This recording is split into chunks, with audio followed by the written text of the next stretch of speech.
अस्सलाम वालेकुम, मैं हूं डॉक्टर इरफान अहमद। आप सबको खुशामदीद। इस वीडियो के अंदर हमने ऑनलाइन वीडियो कंसल्टेशन का एक पूरा सेशन रिकॉर्ड किया है। ये पेशेंट आज़ाद कश्मीर के दूर दराज के इलाके से हैं और वहाँ बैठ के हमसे व्हाट्सएप के थ्रू वीडियो कंसल्टेशन करते हैं। ये दिन रखिए कि ऑनलाइन वीडियो कंसल्टेशन का सबसे बड़ा फ़ायदा ये होता है कि आपको हमारे पास फिज़िकल आने की ज़रूरत नहीं पड़ती, लेकिन आप हमें व्हाट्सएप के थ्रू अपना जो है एक्सरे भेज सकते हैं, रिपोर्टें भेज सकते हैं, एमआरआई भेज सकते हैं और हम तसल्ली से देख के आपको बेहतर मशवरा देते हैं। ये दिन कि ऑनलाइन वीडियो कंसल्टेशन में हमारे लिए ज़्यादा मुश्किल होती है इस सेंस में, एक तो हम आपकी सारी पहले रिपोर्टें देखते हैं, फिर हम आपके साथ डिस्कस करते हैं और आखिर में हम आपके लिए पूरा एक एक्सरसाइज प्लान भी देते हैं। ये वीडियो आपको 2 पार्ट्स में नज़र आएगी। पहले पार्ट के अंदर आप ये देखेंगे कि किस तरह से हम पेशेंट की सारी स्टोरी सुन रहे हैं और उसकी सारी रिपोर्टें हम देखते हैं, और फिर पार्ट 2 के अंदर इस पेशेंट का आपको एक पूरा line of action exercise plan मिलेगा। मैं उम्मीद करता हूँ कि इस वीडियो की मदद से स्पेशली उन लोगों को हौसला मिलेगा जो दूर दराज के इलाकों में बैठे हैं, हमसे फिजिकली नहीं पहुँच सकते और वो ऑनलाइन कंसल्टेशन हमसे करेंगे।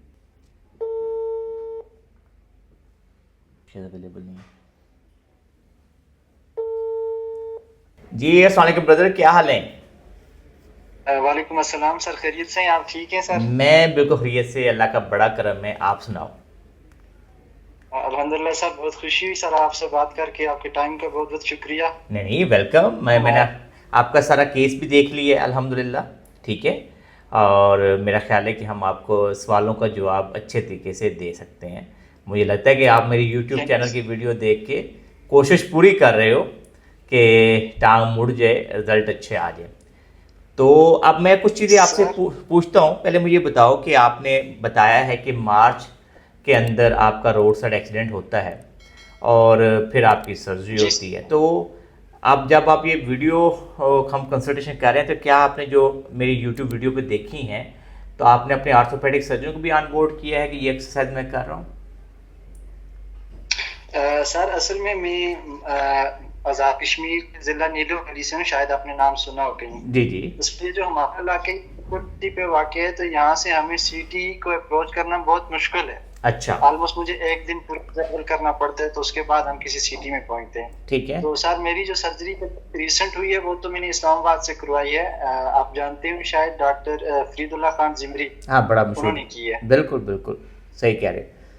तो सर, उन्होंने तो जस्ट हॉस्पिटल जो से गाइड करवाया था, जस्ट कि आपने एक्सरसाइज करनी, फोर्सफुली अपनी को टांग को जो है पीछे मोड़ना है, ताकि नेक्स्ट 6 वीक्स के बाद जब आप आए तो आपकी जो रेंज ऑफ मोशन है वो अचीव्ड हो। तो फिर हम जो लिगामेंट्स की सर्जरी है, तो देन हम उसकी तरफ प्रोसीड करेंगे। ठीक है। ओके। तो अच्छा। सर, यहाँ पे क्योंकि मेरा ये विलेज है छोटा सा, और यहाँ पे तालीम की बड़ी कमी है, कोई ये सच पढ़ा लिखा नहीं है। अभी आपने मेरी वीडियोस में भी देखा होगा कि वो बनाने वाला बंदा भी अच्छे से नहीं बना सकता, और शायद कि मैं अपनी बात भी अच्छे से आपको नहीं समझा सका। हाँ नहीं नहीं, तो लेकिन ये उसके मुझे लिए सॉरी। हाँ नहीं, लेकिन मुझे अंदाज़ा हो गया है, क्योंकि जो वैसे आपने जितना भी वीडियो क्लिप सेंड किए ना, उससे मैं ये अंदाज़ा हो गया कि मसला है क्या बेसिकली। सबसे इम्पोर्टेंट चीज़ ये थी कि जैसे आप टांग कितनी मोड़ रहे हो, टांग कैसे उठा रहे हो, वो बड़ी इंपॉर्टेंट थी कि उससे ये नज़र आए कि आपका मसला क्या है। अच्छा देखो, अभी 2-3 चीज़ें जो मैंने आपकी वीडियो में देखी हैं, जो आपने मेरे साथ शेयर किया है क्लिक्स। एक तो ये कि अभी नी बेंडिंग जो है वो तकरीबन 70 से 75 डिग्री टांग मोड़ रही है, ठीक है। तो मैं ये समझता हूँ कि अगर आपने खुद से एफर्ट लगा के इतनी टांग मोड़ी है तो अच्छा एंगल है। दूसरा, आपका जो फ्रंट थाई मसल है उसमें अभी काफ़ी वीकनेस है, ठीक है। जब आप टांग उठा रहे हो तो घुटने में खम भी हमें नज़र आता है, ठीक है। अच्छा, बिल्कुल अब अब हमें करना क्या है कि सबसे पहले 3 महाजों पे लड़ना है। एक तो स्वेलिंग है अराउंड द नी, ठीक है। उसको कम करने के लिए मेरा ये मानना है कि अगर आप सुबह शाम रोज़ाना गर्म पानी करके नमक डाल के थोड़ा सा और उसको वार्म करोगे, ठीक है। मॉर्निंग में स्टिफ हुआ होता है तो थोड़ा वार्म कर लो ताकि जब ब्लड फ्लो बेहतर हो जाए, और उसके बाद जो मैं आपके लिए स्पेशल वीडियो बना दूंगा एक्सरसाइजेज की, वो वाली एक्सरसाइजेज जो हैं वो आपने रूटीन से करनी है, ठीक है। तो साथ ही अब आप केस सामने आ गया तो हमें उस लिहाज से आपको एक्सरसाइज गाइड करने में और आसानी होगी। यूट्यूब चैनल के ऊपर वैसे तो वीडियो बड़ी डिटेल में हम एक्सप्लेन करते हैं, लेकिन इवन देन आपके केस में मैं थोड़ी स्पेशलाइज एक्सरसाइज का वीडियो बना दूंगा। फिर डे टाइम पे आपने गाहे बगाहे इसको आइसिंग भी करनी है, बर्फ़ तोड़ के शार्पनर में डाल लोगे, इस एरिया को आइसिंग करो। हर एक्सरसाइज सेशन के बाद हम आइसिंग करेंगे। मकसद ये होगा कि अगले 2 हफ्तों से लेके 4 हफ्तों में हम फंक्शनल रेंज जो है 90 से लेके 100 डिग्री टांग को मोड़ दें कम अज़ कम, क्योंकि ये हमारी ऐसी रेंज होती है जिससे किसी को पता नहीं चलता कि हमारे घुटने में कोई मसला है। जैसे हम कुर्सी पे बैठते हैं और तो हमारी टांग पूरी 90 डिग्री मुड़ी होती है, जहाँ हम सीढ़ियाँ चढ़ते हैं तो वो ये है। जो वेट बेरिंग होती है वो यूजली, जैसे आप अभी टच वेट बेरिंग जैसे कहा कि आपने डॉक्टर ने आपको एडवाइस किया हुआ है, अब मेरा ज़ाती ख्याल तकरीबन 3 माह हो चुके हैं, ठीक है ना, मार्च से लेके अगर हम देखें, है ना। तो मेरा ज़ाती ख्याल है कि आपको अपने एक्सरे, फ्रेश एक्सरे करवा के, अगर तो आप फिज़िकली अपने आर्थोपेडिक सर्जन के पास जा सकते हो, ठीक है, नहीं तो उनको एक्सरे सेंड करें व्हाट्सएप के ऊपर, उनसे पूछे जी अब ये हालत है तो मैं कितना वज़न डाल सकता हूँ। नॉर्मली 3 माह के बाद ऐसी जो हीलिंग होती है वहाँ पे सर्जन 10 से 25% वेट डालने की इजाज़त दे देते हैं। आप इसके बारे में कुछ कहना चाहोगे कि आपकी कोई बात हुई है वेट बेरिंग के ऊपर? सर असल में ये था ना कि मेरी जो फर्स्ट एक्सीडेंट के फौरन बाद सर्जरी हुई थी, तो यहाँ पे हमें इस नीलम वैली से एबटाबाद करीब पड़ता है ना जी जी। तो एबटाबाद में भी ये हड्डी का काम थोड़ा सा मशहूर है। तो हमने पहला ऑपरेशन वहां से करवाया था। मैंने अपने पहले वॉइस क्लिप में ये बात बताई थी। तो सर वो जो डॉक्टर था ना, तो उन्होंने मेरी इस जॉइंट में क्या वायर्स पास की जस्ट, और ऊपर से इसको जो वो पीओपी प्लास्टर होता है वो कर दिया था। और उसके बाद तकरीबन मैं 1.5 माह घर रहा। उन्होंने वो क्या वायर्स रिमूव की और मुझे कहा कि आप अपनी टांग को बेंड करें। अब उन्होंने ये जो प्लेटिंग थी ये भी नहीं की, और मुझे ये भी नहीं बताया कि आपकी टीबी प्लेट मीडियल कोई फ्रैक्चर है, ये भी नहीं बताया। जस्ट केयर वायर्स पास की और ऊपर से उसको पीओपी प्लास्टर कर दिया। तो फिर मैंने आके जब इसको बेंड करने की कोशिश की तो वो बेंड भी नहीं हुई, स्वेलिंग कम भी नहीं हुई और मुझे पेन भी रहा। तो फिर मैं यहाँ से इस्लामाबाद मूव हुआ और वहाँ पे एमआरआई करवाई। तो मुझे पता चला, फिर डॉक्टर साहब की कंसल्टेशन की, उन्होंने कहा कि आपके लिगामेंट्स का इशू भी है और ये फ्रैक्चर भी है साइड से, टीबियल प्लेट और जो भी ये था सब।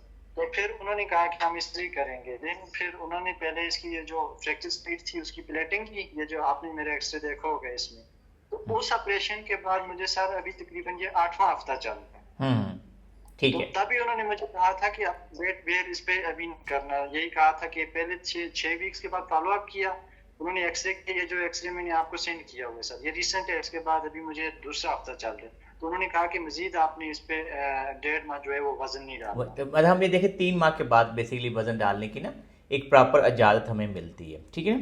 तो ये बात आपकी मतलब इस सेंस में देखो कि अगर आपके केस में देखा जाए जिस तरह से फ्रैक्चर मैनेजमेंट है ना, वही पहली प्रायोरिटी इसके अंदर होनी चाहिए। अब बाय चांस इसके अंदर हमें जो दूसरी चीज़ हमें एक डिफ़िकल्टी फेस करना पड़ रही है, ऑब्वियसली अनफॉर्चुनेटली पहली सर्जरी फेलियर होगी और दूसरी सर्जरी तरफ गए हम लोग। अच्छा, आप दूसरी सर्जरी तरफ गए तो ऑब्वियसली पहले इसका मतलब हमें 3 माह हो चुके हैं, हमारा नी भी स्टिफ हो गया, लिगामेंट भी ज़्यादा स्टिफ हो गया। अच्छा, आपके केस में जो मेन प्रायोरिटी होनी चाहिए वो यही होनी चाहिए कि फ्रैक्चर मैनेजमेंट अच्छी हो जाए, उसके बाद देखा जाएगा जो ACL अब आपका है।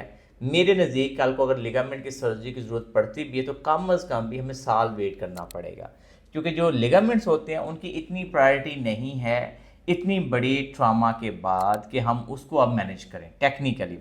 क्योंकि इस वक्त ज़्यादा ज़रूरी चीज़ जो है कि हमारी टांग पूरी मुड़ जाए, हमारे मसल स्ट्रांग हो जाए, हम चलने फिरने काबुल हो जाए। ये ध्यान रखना है कि जो लिगामेंट है वो स्पोर्ट्स रिलेटेड इंजरी के हिसाब से हम सोचेंगे कि जिस तरह से एक फुटबॉल का प्लेयर होता है, अगर 10-11 प्लेयर में से एक इंजर्ड भी हो जाता है तो हमारा गुजारा हो जाता है। तो लिगामेंट का मेन काम है कि एडवांस फंक्शनल एक्टिविटीज़ के अंदर हमारे जॉइंट को सपोर्ट करे। तो आपका जो मेन पिलर है वो हड्डियां हैं। अगर हड्डियों से हमारी रिकवरी ठीक हो जाती है, चलना फिरना ठीक हो जाता है, लिम्फ ख़त्म हो जाता है, तो ACL के बारे में अब हमें अभी कोई जल्दी नहीं है सोचने की। हमारा मेन मसला है कि जॉइंट की इंटेग्रिटी सही हो जाए, हमारा चलना फिरना ठीक हो जाए। क्योंकि अगर आप मेरी ACL के ऊपर वीडियोस देखोगे जाकर, तो उसमें बार बार कहते हैं ACL की सर्जरी उन लोगों को ज़रूरत है जिन्होंने स्पोर्ट्स खेलनी है।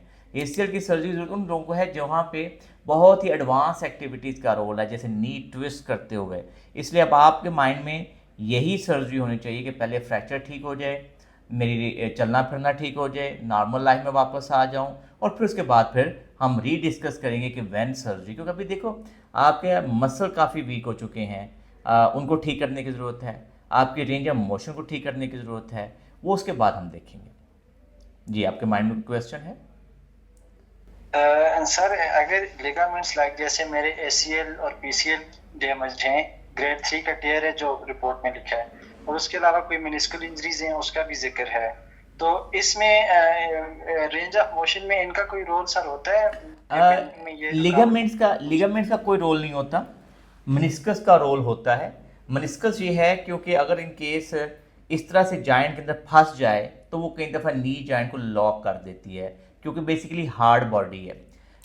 इसी तरीके से अगर आपका देखोगे ना, एक साइड पे जॉइंट जो है वो थोड़ा सा काफ़ी क्लोज भी आया हुआ है। अगर आप टांग मोड़ते हो और आपको ये लगता है कि ये नी लॉक है, बहुत ज़ोर लगाने के बावजूद भी टांग आगे नहीं जा रही, तो हमारी एक साइड पर अगर आप गौर करोगे तो जॉइंट की, तो मीडियल साइड जो जॉइंट की है वहाँ पे स्पेस बहुत रिड्यूस हुई हुई है।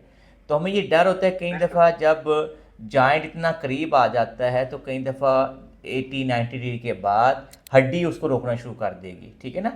तो वो मे भी हमें सम स्टेज पे कंप्रोमाइज़ भी करना पड़ जाता है, या कम अज़ कम। इसलिए मैं चाह रहा हूँ कि अगले 2 से 4 हफ्तों में हम फंक्शनल रेंज जो है, हमारा गोल क्या होना चाहिए, सबसे पहले नॉर्मल लाइफ में उठना बैठना चलना फिरना नॉर्मल हो जाए, फिर अगली एक्टिविटीज़ की बात की जाएगी, मेनिस्कस के बारे में, ACL के बारे में। अभी हमारा मेन टारगेट 100D टांग मोड़ना होना चाहिए। यस सर, ठीक है। और वो उसके लिए मैं आपके साथ कुछ वीडियो क्लिप बना के शेयर करता हूँ थोड़ी देर में, अगर आज ही मुझे मौका मिल गया, नहीं तो कल तक आपको लाजमी मिल जाएंगे कि इसके अंदर इस तरह की एक्सरसाइजेज रिक्वायर्ड हैं, ये वाली मसल पे अपने फोकस, हर चीज़ के अंदर इंस्ट्रक्शन होंगी जो अभी तक आपका जो केस है उसके अकॉर्डिंगली होगा। बिल्कुल सर। सर वैसे ये बिल्डिंग मेरी हो तो जाएगी ना, क्योंकि हमारी तरफ एक कंसेप्ट आ रहा है कि अगर आपका जॉइंट डिसलोकेट हो गया तो ये फिर फ्लैट रहती है आपकी लेग, और काफी तरह की जो ट्रेडिशनल बातें होती है तो इंसान को काफी डिसाइड करती हैं। हाँ। कि मैं अपनी जिंदगी में नॉर्मल मतलब कि वो मैं बड़ा रियलिस्टिक हूँगा कि सबसे पहले ये देखिए कि अनफॉर्चुनेटली पहला 6 हफ्ते हमारे ज़ाया हो गए, और उससे थोड़ी सी सर्जिकल ऐसे केसेस के अंदर मैं आपको आइडियल रिजल्ट की बात नहीं कर रहा अभी कि जी आप पूरी टांग मोड़ लेंगे सब। मैं अभी फंक्शनल टारगेट्स की बात कर रहा हूँ कि जो डेली लाइफ के अंदर हमारे चाहिए। तो मुझे लगता है कि हम बेहतर फॉर्म में होंगे अगर अगले 2 हफ्तों से लेकर 4 हफ्तों में हम कितनी टांग मोड़ पाते हैं, वो बड़ा इंपॉर्टेंट होगा। और वो आप कोशिश करेंगे हर हफ्ते वीडियो क्लिप बना के मेरे साथ भी शेयर करते कि सर मैं ये एक्सरसाइज कर रहा हूँ और मुझे ये रिजल्ट है। जैसे आज की वीडियो हमने बनाई, इतनी टांग मुड़ी है, अगले हफ्ते में क्या हम 5 से 10 डिग्री और बढ़ा सकते हैं कि नहीं बढ़ा पाए, तो फिर हम समझेंगे कि ये अगले 4-6 हफ्तों में कितनी टांग मोड़ते हैं। मुझे उम्मीद है कि अगर 4 से 6 हफ्तों में आप इतनी टांग मोड़ लेते हो कि 100D तक चला जाता है, तो इंशाल्लाह हम अच्छे की उम्मीद रखते हैं। Thank you so much sir. ठीक है सर, बस ये मैं अब आपके लिए डोंट वरी, मैं आपके लिए जो आपने मुझे वीडियो सेंड की हैं उसके अकॉर्डिंगली एक अच्छा सा एक्सरसाइज प्लान बना के वो मैं आपके साथ शेयर करूंगा, ठीक है। और अभी तक जितनी भी हमने बातें की हैं, मेरा ख्याल है कि ये स्ट्रेट फॉरवर्ड यूट्यूब चैनल पे जा सकती हैं। अगर कोई आपको वैसे कोई इन्फॉर्मेशन चाहिए हो तो वो मुझे प्राइवेटली या मेरे मोबाइल पे जैसे नंबर है मैसेज कर सकते हो कि सर ये मेरा स्पेशल टॉपिक है। अब आपका ये समझ लीजिए कि आपको कोई फीस पे नहीं करना पड़ेगी फर्दर, आपने मुझे सिंपल मैसेज छोड़ना है, मैं उसको रिप्लाई करूंगा, ठीक है। Thank you so much sir. और अगर आपकी दूसरा चीज ये मेरा जी सॉरी, अगर आपकी इजाज़त हो तो जो आपने मुझे वीडियो, अगर आपने जो वीडियो क्लिप सेंड किए हैं, तो अगर आपकी इजाज़त हो तो हम उसको थोड़ा सा लगा देंगे। ये स्टेटस है एक पेशेंट का जो हमारे साथ ऑनलाइन वीडियो कंसल्टेशन पे थे, हम ये वाली एक्सरसाइज उनको दे रहे हैं, हम उम्मीद करते हैं कि इससे उनकी रिकवरी पूरी हो जाएगी। हाँ, आप पूछिए क्वेश्चन प्लीज़। बिल्कुल सर, बिल्कुल लगाए सर। ये जो एक तो मेरा घुटना है ना, ये मुझे लगता है ये जो ऊपर वाली साइड है इस थोड़ा सा बाहर को निकला हुआ है ना, ऐसे बड़ा साइज में मुझे बड़ा लगता है। हाँ, निस्बत दूसरे की, और ये शायद जो खम है थोड़ा सा उसकी वजह से। बिल्कुल सही, जो खम है और ऊपर चपनी जो है उसकी वजह से वो सारा जब ट्रॉमा होता है तो इस वजह से। लेकिन जब ये चीज़ें आप अच्छी एक्सरसाइज करोगे ना, तो आप ये देखोगे 4 से 6 हफ्तों के बाद स्वेलिंग में भी काफ़ी कमी आ चुकी होगी और आपको अपना घुटना नॉर्मल लगना शुरू हो जाएगा। क्योंकि साफ ज़ाहिर कि ऐसी हालत में जब स्वेलिंग ज़्यादा होती है तो आपको थोड़ी सी एबनॉर्मलिटी नज़र आती है। तो ये अब रीपोजिशन है, लेकिन हमें पता है कि आप ये समझ लो कि अगर मैं इस पर रियलिस्टिक हूँ तो मैं ये कहूँगा आप 80 से 90% अपने टारगेट्स को अचीव कर पाओगे, ठीक है। 80 से 90%, जिसमें काफ़ी हद तक आप रूटीन लाइफ के अंदर इंशाल्लाह इंडिपेंडेंट हो जाओगे। जी, आप मेरी आवाज़ सुनी आपने? जी जी सर, आप बीच में रोकी थी, अब आ रही है। जी जी। तो मैंने जैसे कहा कि आप जो आपके रिजल्ट है इंशाल्लाह 80 से 90% आएंगे, और जो मैं आपके लिए अभी एक वीडियो बनाऊंगा उसके अंदर आपको मैं सारी चीज़ें समझाऊंगा कि ये टारगेट से चाहिए, और फिर भी कोई आपको सवाल रह जाएगा तो आप मुझे व्हाट्सएप मैसेज छोड़ दीजिएगा, ठीक है? Thank you so much sir, या अपना गाइड बहुत सा करने ख्याल के लिए, रखिए। टाइम के आप लिए। एनी टाइम आप मुझे मैसेज छोड़ सकते हो, इंशाल्लाह मैं कोशिश करूँगा एज अर्ली एज रिप्लाई करूँ, ठीक है? खैर वफीस रहिए। सर मैं बिल्कुल आपके पास हॉस्पिटल में आता हूँ, मेरे नहीं, लिए मुझे अंदाजा है, जरूर डोंट वरी। अपॉइंटमेंट इन नहीं नहीं, फ्यूचर। इसीलिए हमने ऑनलाइन वीडियो कंसल्टेशन ऑप्शन दिया हुआ है, ताकि जो लोग नहीं आ सकते, इसलिए वीडियोस भी बनाते हैं, ताकि हमारे बहुत सारे लोग जो हैं कई दफ़ा प्रॉपर एक्सरसाइज ना करने की वजह से अपना नी स्टिफ कर लेते हैं। तो मैं उम्मीद करता हूँ कि आपको इंशाल्लाह मैं जो फर्दर वीडियो बना के भेजूँगा, जो आपसे रिलेटेड होगी, स्पेसिफिक होगी, इंशाल्लाह आपको बेस्ट ट्रीटमेंट घर पे मिल जाएगा इंशाल्लाह। अच्छा सर, एक चीज और पूछना था, अगर हम इस पे किसी तेल शेल से थोड़ी बहुत कोई मालिश वगैरह करें, लाइक देखो, जिससे मेरे बेसिकली मसल्स वगैरह कुछ। थाई, अपनी थाई को तो आप मालिश कर सकते हो, पिंडली को मालिश कर सकते हो, लेकिन नी के राउंड हमने मालिश नहीं करनी, क्योंकि वहाँ पे फ्रैक्चर है, ठीक है ना? तो जी सर, इंशाल्लाह मैं बकाया उसके जब आपके लिए वीडियो बनाऊंगा उसमें सारी चीज़ें एक्सप्लेन भी करूँ, तो आपने वही फॉलो करनी है इंशाल्लाह, ठीक है? ठीक हो गया सर, ठीक, थैंक यू अपना सो बहुत सा मच ख्याल सर। रखो। खैर फिर रहिए। अल्लाह हाफिज़। अल्लाह हाफिज सर, थैंक अल्लाह यू सो हाफिज़ मच। जी, अल्लाह हाफिज़। आपने देखा कि किस तरह से हमने पेशेंट को तसल्ली से सुना, 15 से 20 मिनट लग गए उसकी बातें सुनते हुए। इसके अलावा भी वो हमसे व्हाट्सएप के थ्रू लगातार मैसेजेस करते रहेंगे। हम अपने पेशेंट को ये इजाज़त देते हैं कि एक दफ़ा हमसे कंसल्टेशन कर लें, उसके बाद हमसे गाहे गाहे व्हाट्सएप मैसेज के थ्रू, ऑडियो मैसेज के थ्रू, टेक्स्ट मैसेज के थ्रू हमसे फ्री कंसल्टेशन कर सकते हैं। अगर आप लोग भी ऑनलाइन वीडियो कंसल्टेशन में इंटरेस्टेड हैं तो आज ही हमारे दिए हुए नंबर पर रब्ता करके अपनी कंसल्टेशन बुक करें। मैं उम्मीद करता हूं कि आपको हमारी वीडियो पसंद आई होगी। अगर आपको ये वीडियो पसंद आई है तो इसको लाइक और शेयर कीजिए, हमारे चैनल को सब्सक्राइब कीजिए और बेल आइकन को जरूर क्लिक कीजिए, ताकि आपको हमारी नई वीडियोज़ के बारे में आगाही हो। अल्लाह हम सबका हामी नासर हो। अल्लाह हाफिज़।